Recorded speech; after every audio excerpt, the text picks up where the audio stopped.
Selamat datang di channel Cerita Cinta. Channelnya cerita cinta romantis. Sebelum lanjut mohon dukungannya dengan like dan subscribe dulu. Pelet hitam pemikat Sukma. Bagian ke-31. Selamat jalan Mas Arman. Dilihat lagi berkas yang ada. Dibolak-baliknya berkas itu. Lalu, di mana keluarganya? Ujar dokter pada Suster Naya. Tampak sesaat Suster Sherlina mendengus kesal. Justru itu dok, sedari siang tadi, tak juga ia kembali. Seolah mau lepas tangan dia. Menyebalkan memang. Sudah dicoba telpon, ujar dokter Andri lagi. Sudah, tapi tak ada kabar baik. Padahal sudah saya katakan, pasien ini harus mendapatkan donornya. Kalau sampai enggak bisa mati. Tapi dia malah tenang-tenang saja. Sungguh laki-laki tak bertanggung jawab. Di saat yang sama, tiba-tiba terdengar bunyi gawai. Sebentar ya sus, ujar dokter Andri yang diiyakan oleh suster berbadan besar itu. Dokter Andri segera menjauh dan mengangkat teleponnya. Ya, halo, oke, saya siap. Di mana pasien itu? Jakarta Hospital. Kebetulan saya ada di sini sekarang. Bisa minta info pasien tersebut. Baik, segera saya ke sana ya. Sama-sama. Kembali dokter Andri mendekat dan bertanya.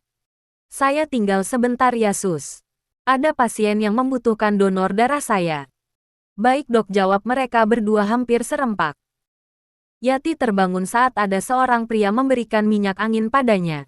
Diusap-usapkannya minyak angin itu di sekeliling hidungnya, membuatnya kembali sadar. Perlahan dibukanya matanya yang sembab, dan berujar.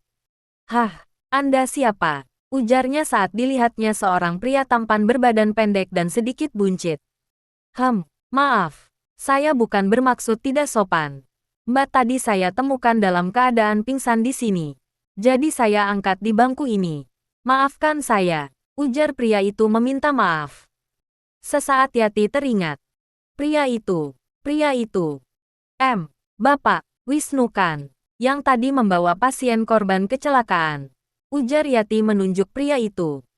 Ya, saya telah mencelakai sahabat saya. Sungguh bodoh sekali tindakan saya itu. Ujar pria itu merutuk diri. Lalu, di mana dia sekarang? Bagaimana kondisinya? Ujar Yati penasaran. Tak bisa ditutupinya perasaannya yang kacau dan sedih.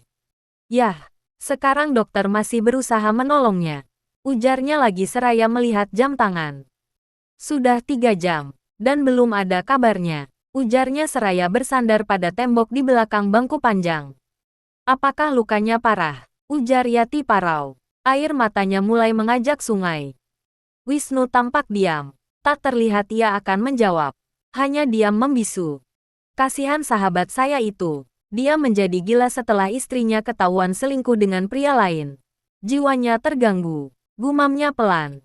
Padahal, setahu saya, dia sangat mencintai istrinya itu. Tapi sungguh saya tak tahu wanita macam apa istrinya itu. Tega sekali mencampakkannya. Sungguh tega sekali istrinya, ucap Wisnu lagi seraya memegangi dadanya yang tiba-tiba terasa sesak. Yati diam. Ia sama sekali tak berusaha membela diri. Biarlah kali ini ia difitnah sedemikian rupa. Akan tetapi satu saat nanti kebenaran pasti akan terungkap. Di saat mereka sama-sama terdiam, tiba-tiba keluar seorang pria berbaju operasi. Pelan langkahnya keluar dari ruangan itu. Keluarga pasien Bapak Arman, tanya dokter berbaju hijau itu. Iya dok, bagaimana kondisinya? Ucap mereka hampir berbarengan. Sesaat terlihat Wisnu bingung dengan jawaban Yati, namun kembali diacuhkannya. Saat ini sudah kami tangani. Bagaimana kondisinya? Lanjut Wisnu. Pasien sedang tidur. Tapi sedari tadi bibirnya tak henti-hentinya memanggil seseorang. Kalau boleh tahu siapa itu Yati? Ucap dokter itu penasaran. Dia mantan istrinya dok, ucap Wisnu. Tapi di saat yang sama terdengar Yati pun mengucap kata yang sama. Itu saya, ucap Yati membuat Wisnu seakan hilang kata. Ia tak enak hati karena tadi sudah mengucapkan hal yang tidak baik padanya. Wisnu memandang Yati, yang ditanggapi dengan senyum datar saja. Nggak apa-apa, itu sudah biasa buat saya dicap buruk. Gak masalah. Ucap Yati tegas, membuat Wisnu mati kutu. Jadi, bisa saya menemuinya, Dok? Tanya Yati pelan. Bisa, silakan. Ucap dokter yang langsung meninggalkan mereka. Brad, dibuangnya sarung tangan penuh darah di tempat sampah medis, dan Bear lalu pergi. Sepeninggal dokter itu, Yati dan Wisnu segera bergegas menemui Arman. Silakan, ujar Wisnu lagi. Yati masuk, diikuti oleh Arman. Terlihat pria kurus tergeletak di atas meja perawatan. Beberapa selang tampak terpasang sempurna. Nafasnya terlihat terengah-engah dengan sebuah selang menutupi mulut dan hidungnya. Yati mendekat dengan muka muram. Ia khawatir apakah Arman masih bisa mengenalinya. Karena setahunya saat ini Arman dalam keadaan kurang ingatan.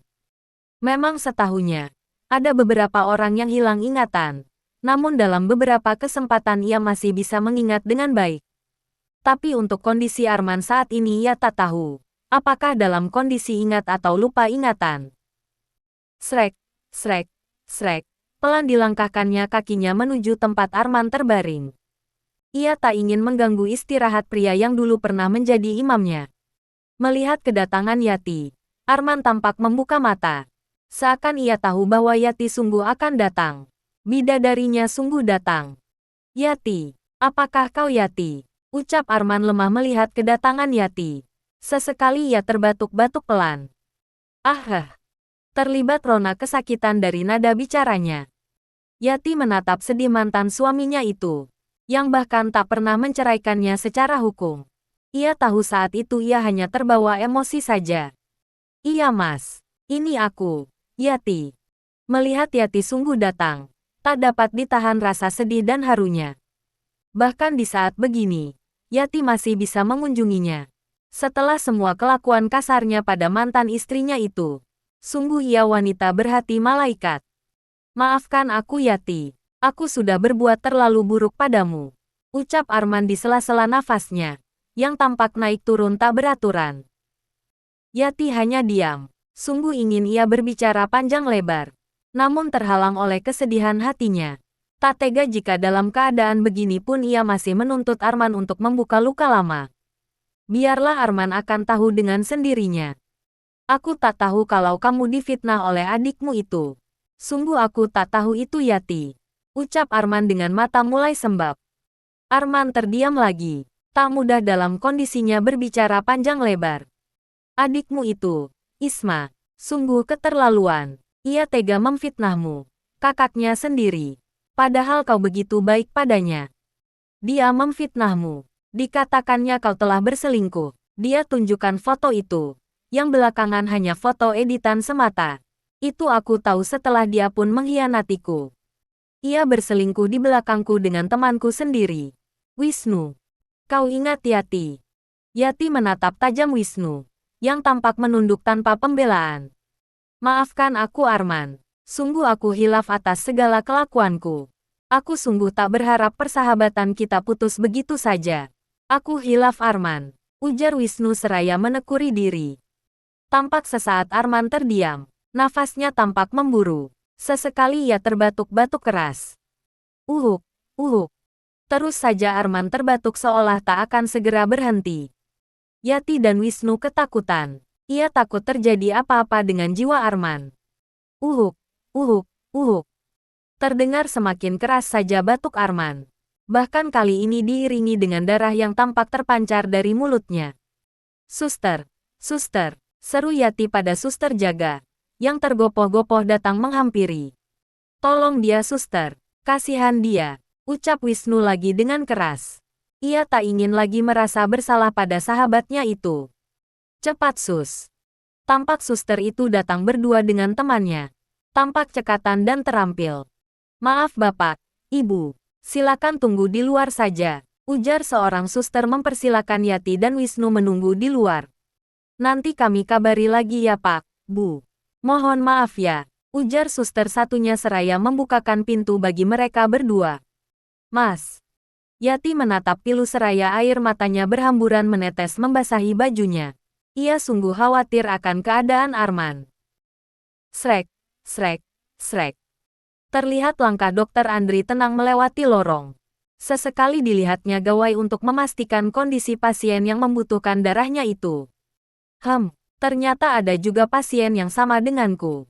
Aku harus bergegas agar tak terlambat. Kasihan jika dia harus menderita lebih lama lagi.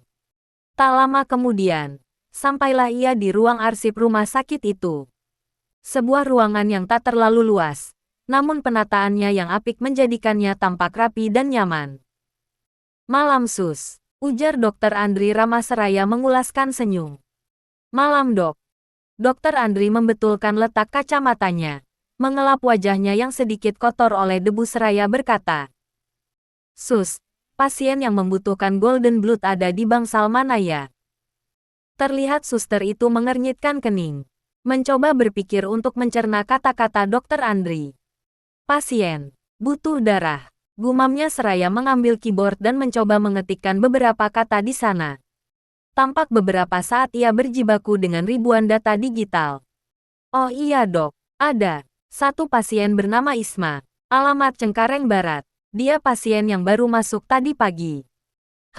Baik. Ada di bangsal mana pasien itu? Tanya Dr. Andri lagi. Saat ini ada di bangsal Melati 4, dengan suster jaga suster Serlina dan suster Naya. Tadi aku kan dari sana.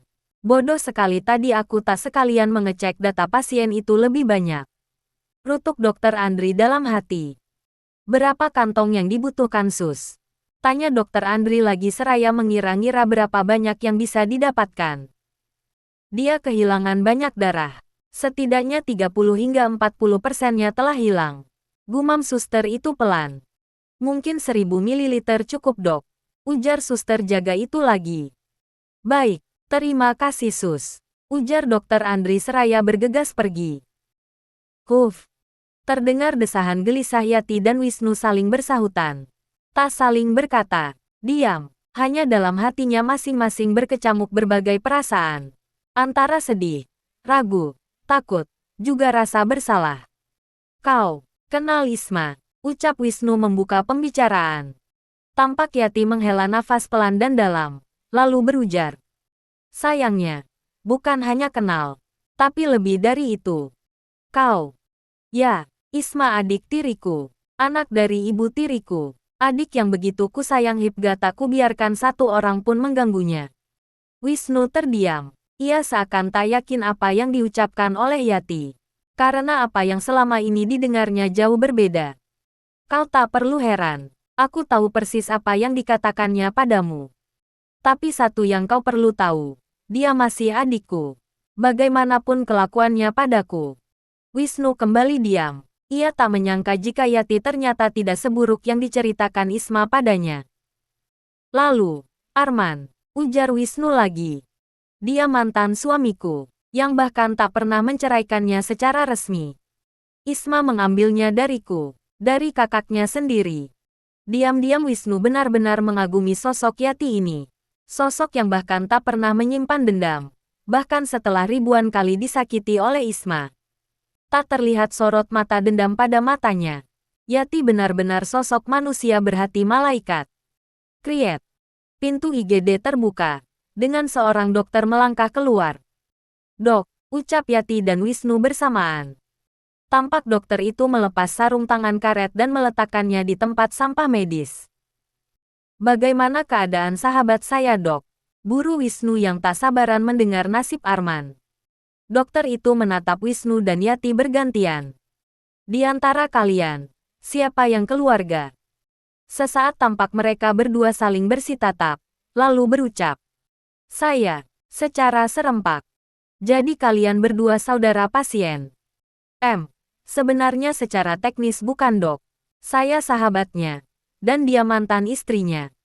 Baik, jadi begini. Yati dan Wisnu menunggu dengan tidak sabar penjelasan dokter. Kami meminta maaf yang sebesar-besarnya. Bagaimanapun kami sudah berupaya maksimal. Namun, soal hidup dan mati ada di tangan Yang Maha Kuasa. Jadi, tak kuasa air mata sudah mengalir dari mata bening Yati. Tak perlu menunggu penjelasan dokter lebih lanjut untuknya terisak-isak. Bulir bening itu telah tumpah ruah memenuhi ruang hatinya. Selamat jalan Mas Arman. Bersambung.